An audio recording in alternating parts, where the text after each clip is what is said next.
Bismillahirrahmanirrahim. Assalamualaikum warahmatullahi wabarakatuh. Innal hamdalillah nahmaduhu wa nasta'inuhu wa nastaghfiruh wa na'udzu billahi min shururi anfusina wa min sayyiati a'malina may yahdihillahu fala mudilla lahu wa may yudlil fala hadiya lahu. Asyhadu an la ilaha illallah wahdahu la syarika lahu wa asyhadu anna Muhammadan abduhu wa rasuluh. Allahumma sholli ala sayyidina Muhammad wa ala ali sayyidina Muhammad. Qala Muhammadun huwa ibnul maliki Ahmadu rabilah khairul maliki musalliyan ala nabiyil mustafa wa alihi mustaqbilina salafah.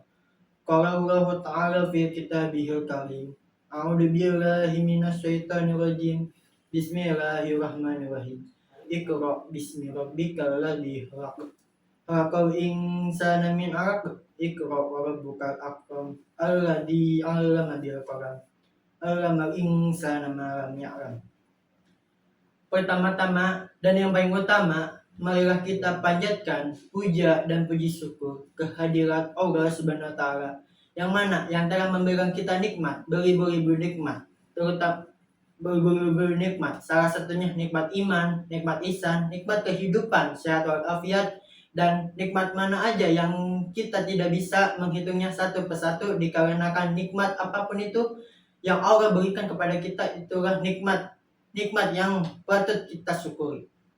Dan yang kedua, salawat beserta salam semoga tercurah limpahkan kepada baginda alam, yakni Habibana wa Nabiyana wa Maulana Muhammad sallallahu alaihi wasallam, yang mana yang dalam memberikan kita dari jalan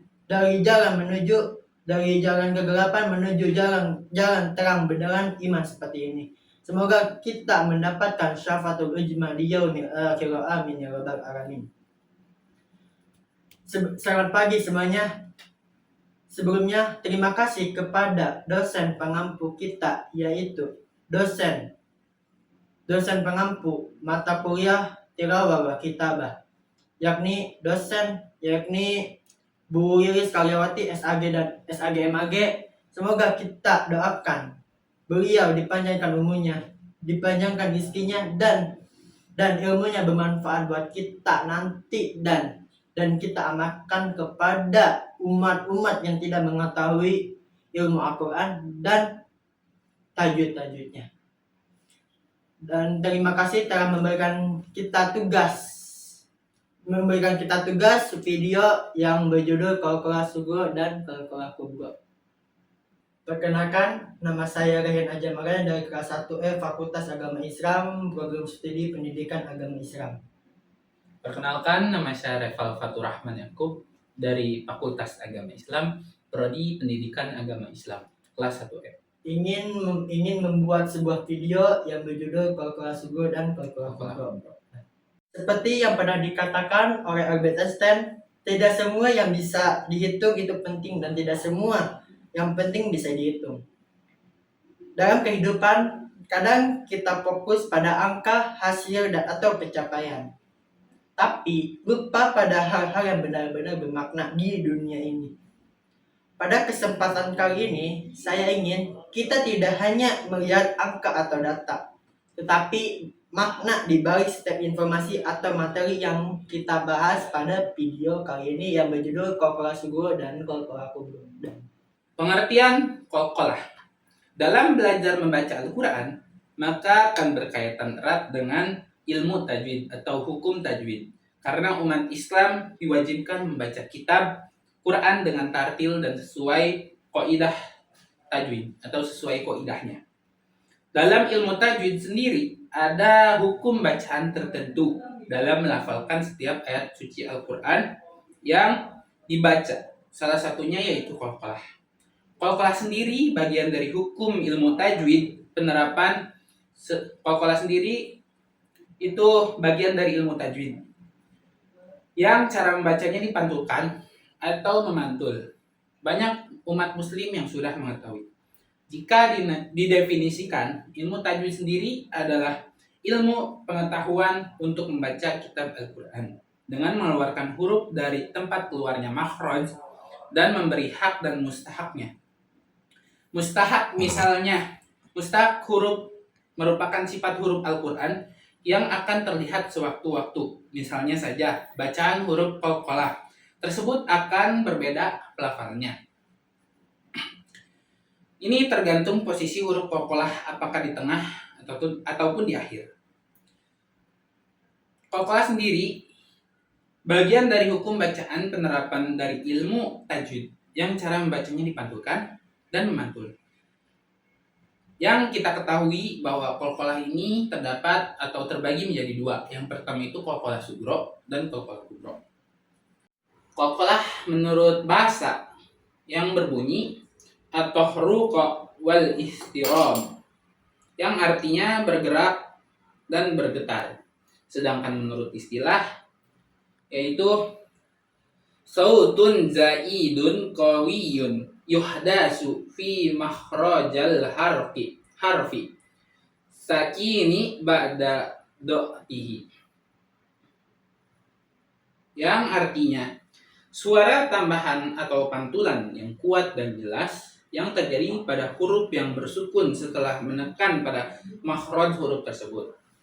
Huruf-huruf qalqalah ada 5, yang dimana itu ada bal, jim, dal, toko, to, dan ko.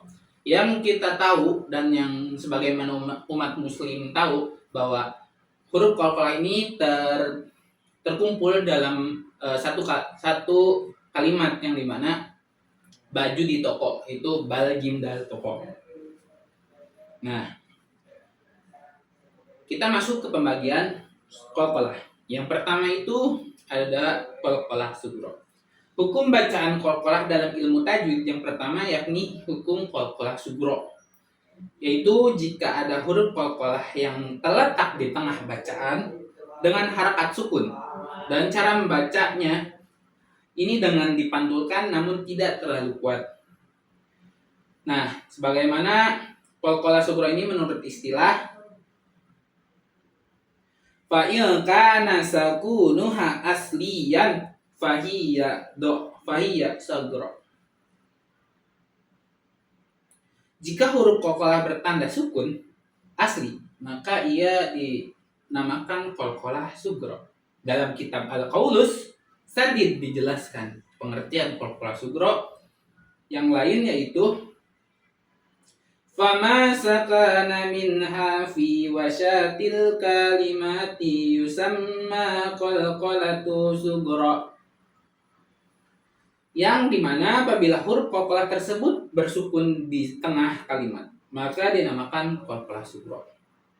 Berdasarkan dua definisi yang tadi, kita bisa simpulkan bahwa qalqalah sugro ini terjadi pada dua kondisi. Yang pertama bersukun asli dan yang kedua bersukun di tengah kalimat. Cara pengucapan qalqalah ini ialah dengan menekan kuat makhraj huruf dari huruf qalqalah yang bersukun tersebut sehingga suaranya mantul dengan pantulan yang kuat dan jelas. Contoh qalqalah sugro yang pertama itu dari qaf, taqwiman, yang kedua itu dari to, layat go. Terus yang kedua itu dari huruf ba, bisabri. Dan yang keempat itu dari jim, alam naj'al. Dan yang terakhir itu dari dal, yadkhuluna.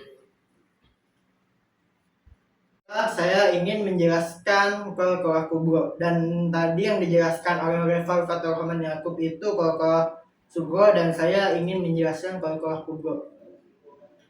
Qalqalah kubro disebut juga qalqalah kabirah atau wasat al-qalqalah, yang berarti besar. Hukum bacaan qalqalah kubro berlaku karena terdapat huruf qalqalah yang diwakufkan atau sukun alif atau sukun tidak asli. Bunyi bacaan qalqalah kubro lebih kuat pantulannya dibandingkan qalqalah sugro.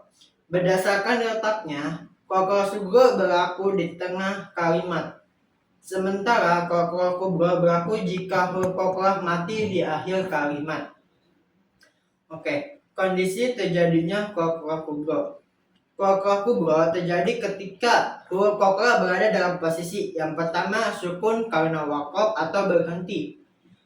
Yang kedua, dengan diakhiri bacaan berhenti pada huruf tersebut sehingga pantulannya menjadi lebih jelas. Dan seterusnya syarat qalqalah kubra. Qalqalah kubra hanya terjadi jika yang pertama huruf qalqalah berada di akhir kata. Huruf qalqalah berada di posisi terakhir dalam kata atau ayat. Dan yang kedua, waqaf atau berhenti. Pembaca berhenti di akhir kata sehingga huruf qalqalah dalam keadaan sukun.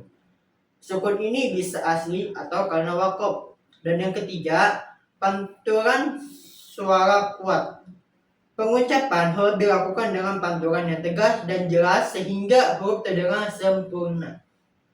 Baiklah, contoh-contoh qalqalah kubra. Contoh dalam Al-Quran, surat Al-Lahab ayat pertama. Lahabi wa tab. Dari ayat tersebut dapat diketahui terdapat huruf ba yang diwakafkan di akhir kalimat. Dan yang kedua, Al-Buruj ayat pertama. Datil buruj. Dari ayat tersebut dapat diketahui terdapat huruf jim yang diwakafkan di akhir kalimat. Dan contoh selanjutnya Al-Kafirun ayat 5. Ma'bud. Dari ayat tersebut dapat diketahui terdapat huruf da yang diwakafkan di akhir kalimat. Yang selanjutnya contohnya Al-Buruj ayat 20. Ratihim muhiyat. Dari ayat tersebut dapat diketahui terdapat huruf to yang diwakafkan di akhir kalimat. Dan contoh terakhir Al-Alaq ayat 1. Dari ayat tersebut dapat diketahui terdapat huruf qaf yang diwakafkan di akhir kalimat. Terus, cara membaca qalqalah kubra. Untuk membaca qalqalah kubra dengan benar, langkah-langkah berikut perlu diperhatikan. Dan yang pertama, berhenti dengan sukun. Saat waqaf, bacaan harus diakhiri dengan sukun pada huruf qalqalah. Dan yang kedua, pantulannya kuat. Huruf qalqalah dipantulkan dengan suara yang tegas namun tetap merdu. Dan yang ketiga, menghindari penambahan harokat. Pastikan pantulan suara tidak menghasilkan tambahan harokat seperti da atau di. Dan yang keempat, latihan dan konsentrasi. Konsentrasi pada huruf qalqalah dan sering berlatih untuk memperbaiki pengucapan. Dan yang terakhir, fungsi dan hikmah qalqalah kubra.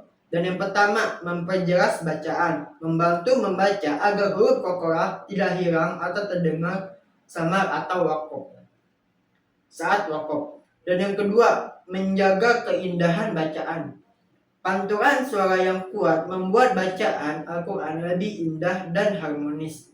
Dan yang ketiga, menghindari kesalahan tajwid. Membantu mencegah kesalahan seperti menghilangkan sifat huruf qalqalah. Dan yang keempat, meningkatkan kekhusyuan.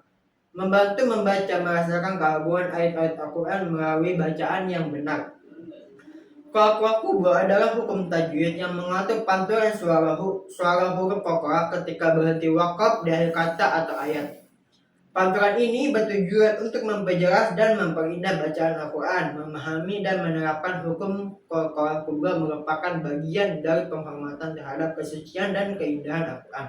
Mungkin pemaparan dari kami yang dimana pemaparan materi qalqalah sughra dan qalqalah kubra sudah selesai. Mohon maaf apabila banyak kesalahan dan terima kasih telah menonton. Semoga apa yang kita pelajari hari ini, apa yang kita paparkan hari ini bermanfaat untuk kita semua dan senantiasa kita dilindungi oleh Allah Subhanahu wa taala. Ditutup, ihdinas siratal mustaqim, unzur ma qala wa la tanzur man qila. Wassalamualaikum warahmatullahi wabarakatuh.